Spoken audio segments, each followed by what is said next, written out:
is not what comes in through the eyes. It is what you infer about that room. So I can say with some certainty, I think, therefore I am. But I cannot say, you think, therefore you are.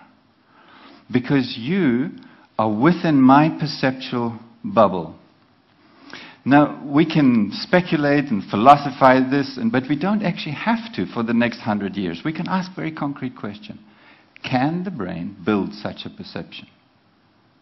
Is it capable of doing it? Does it have the substance to do it? And that's what I'm going to describe to you today. So, it took the universe 11 billion years to build a brain.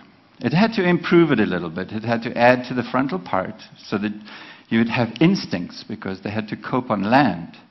But the real big step was the neocortex. It's a new brain. You needed it.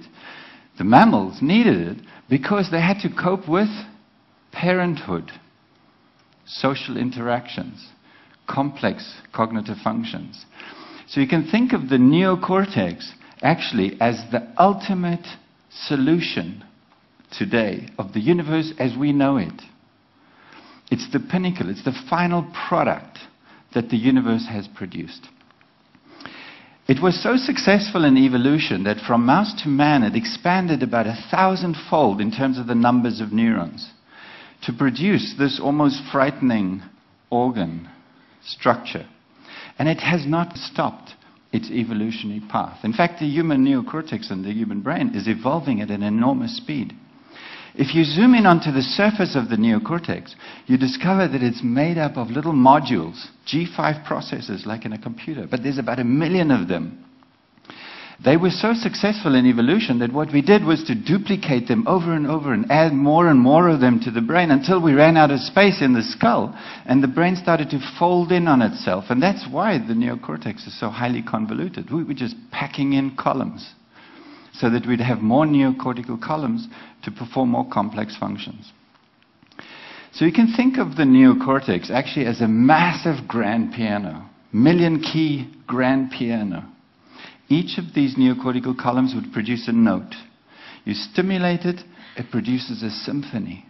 But it's not just a symphony of perception. It's a symphony of your universe, your reality. Now, of course, it takes years to learn how to master a grand piano with 1 million keys. That's why you have to send your kids to good schools and hopefully eventually to Oxford. But it's not only education. It's also genetics, and you may be born lucky, where you know how to master your neocortical column, and you can play a fantastic symphony. In fact, there's a new theory of autism called the intense world theory, which suggests that the neocortical columns are super columns. They're highly reactive, and they're super plastic. And so the autists are probably capable of building and learning a symphony which is unthinkable for us. But you can also understand that if you have a disease within one of these columns, the note is going to be off.